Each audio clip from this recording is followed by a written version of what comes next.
Dear students, today we are going to discuss about multiple access technique.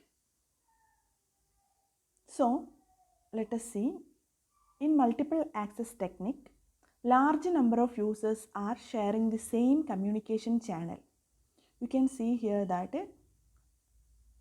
there is a mobile tower and from that signal is coming, and the signals coming from this mobile tower can be received by different users, that is different users which is intended to receive the signal. Okay, so this all these users are sharing the same communication channel for the communication, right? So this is called the multiple access technique.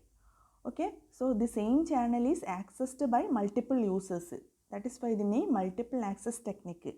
So in multiple access technique, large number of users are sharing the same communication channel, and this is used in satellite communication, mobile communication, underwater acoustic communication.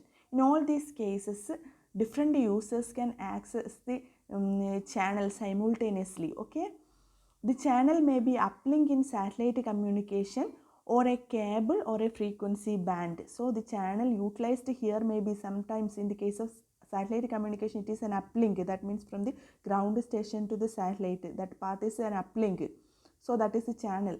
Okay, and in the case of wired communication the channel will be a cable. Okay, so different users sometimes may use the same cable for their communication. And next is a frequency band. In the case of wireless communication, the channel through which the transmitter and receiver communicating is the space. In that case we are using the frequency band. Okay, so these are the different channels. Okay, so multiple access technique can be divided into different types. First is FDMA, that is frequency division multiple access technique. TDMA, time division multiple access technique. CDMA, code division multiple access technique. OFDM, that is orthogonal frequency division multiple access. Next is SDMA, that is space division multiple access. Next is WDMA, wavelength division multiple access. Okay, so here we will be discussing, in this video we will be discussing about FDMA and TDMA, and we will discuss other in different videos. Okay, so first of all, what is FDMA? FDMA is frequency division multiple access. So the accessing based on the different frequencies. So what is going on here is individual channels or frequency band is assigned to individual users. Okay, so here is a multiple access technique. Different users will be there. For user 1 there is a particular frequency band, user 2 there is a particular frequency band, user 3 another frequency band.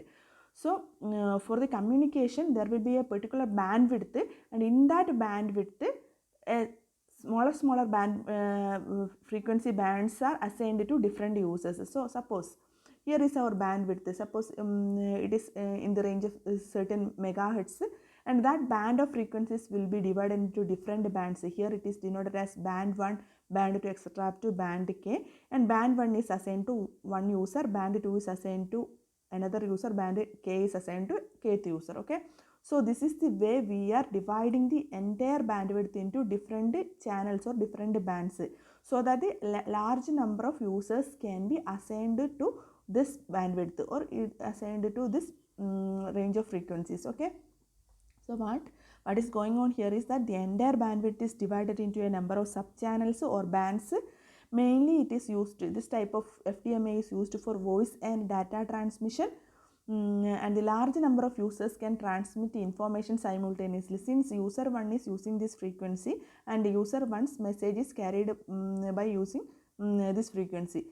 Similarly, user 2 will have some other information, and that will be carried through this band of frequencies. So simultaneously different users can communicate because they are using different frequency bands. Okay, at the same time they can communicate by using different frequency bands. And in order to separate this band of frequencies, guard bands are included between the adjacent frequency band. Okay, and it is also providing that this guard band is used to avoid the inter-symbol interference between the adjacent bands. Okay, so this is the frequency division multiple access technique. And here you can see that here is a band assigned to user 1, this is the band assigned to user 2, this is the band assigned to user 3, and in between the user 1 and user 2 guard band is provided. This is another diagram, and here you can see that this is the frequency band used by different users, and guard band is also shown here. Guard band is in between the frequency bands. Okay, so this is x-axis is frequency. Okay, so in the case of frequency division multiple access, code words and synchronization are not required. And bandwidth utilization, here the bandwidth utilization is less due to the presence of guard band. You know that there is a, suppose if it is a 10 megahertz band, then we are dividing it into 10 parts, then each of the user will be getting a smaller part of this band. And also for isolation or to avoid ISI, there is a guard band. That means this guard band means it is a particular frequency. Okay, suppose if it is 200 hertz, then that band is wasted in between the frequency bands. So if the number of users are more, then there should be large number of guard bands. So due to the presence of this guard band, that frequency is not utilized for communication. So if we are trying to incorporate more users, then the bandwidth utilization become less. That means data rate will be less. Suppose if you are incorporating more users, then a particular user will be getting a smaller frequency band, so that whenever the frequency is less, data rate will be reducing.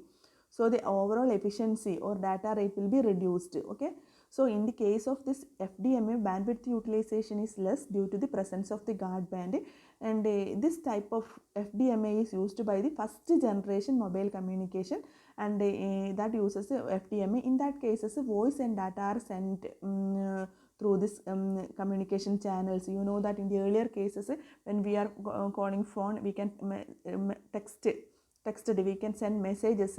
Okay, that is data. So this 1G communication is supporting the voice and data transmission alone. Okay, so that scheme uses FDMA, frequency division multiple access, and here the main drawback is that frequency utilization or bandwidth utilization is less and data rate is less. Okay, next scheme to overcome this is the time division multiple. That is, we have to improve the entire bandwidth utilization. For that we are using another technique, that is time division multiple access, and from the name itself it is characterized by time. Okay, so what here is doing is that we are giving a particular time slot for a user. Suppose if there are different users like user 1, user 2, user 3, user 4, a particular time is allotted for that user, and another time is allotted for second user, and another time for third user, and some other time for fourth user. So in that time duration, the user 1 can utilize the complete band of frequencies, and here a part of the band is utilized by the user 1, and but here during the time slot the user can utilize the complete bandwidth. So whenever that time stops, he cannot access that band. Okay, then if the time of user 2 comes, he can access the complete bandwidth and he can transmit by using that bandwidth. Okay, at that time user 1 or user 3 or user 4 cannot utilize that bandwidth. So the entire what is here doing is that the entire radio spectrum or spectral bandwidth is divided into time slots. In each time slot, one user is allowed to use the entire bandwidth. That is, user can transmit or receive data during his or her time slot only. That means whenever user 1 is accessing that bandwidth or transmitting, the other users cannot utilize that band of frequencies. So they have to wait for their turn. They have to wait for their chance or their time period. Suppose the user 1 is using that band of frequencies, and if its time is over, then he has to wait for his time to come. Okay, so after that time slot, user has to wait for his time slot to come again. So that means there is a time delay. That is the main problem in this case of time division multiple access. There will be a time delay. That means time delay is more in this case. And TDMA is used for transmission of data and digital voice signals. Similarly, in the case of previous case, it is also used for voice and data communication. And in the case of TDMA, guard times are included between the adjacent channels in order to avoid intersymbol interference, or in order to avoid the overlapping. Guard times are provided between the different time slots. Okay, and here synchronization is necessary for the reception, and here comparing to the previous case, here entire bandwidth is utilized by a particular time by a particular user, so the data rate is high. And here 2G communication uses the time division multiple access techniques, and in this case also voice and data is sent. You know that in the during the times when the mobile comes, MMS service was there, and that is basically by the introduction of this 2G communication. So 2G communication transmits voice data along with the MMS, that is multimedia services.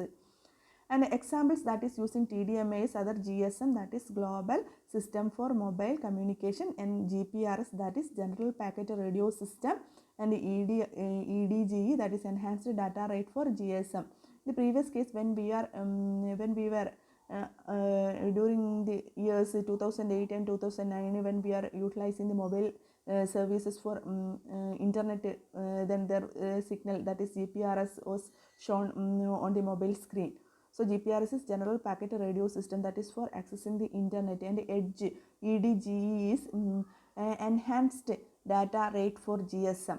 So these all are using the time division multiple access technique. Next we have to see code division multiple access and orthogonal frequency division multiple access and space division multiple access. Okay, that we will see in the next video. Okay.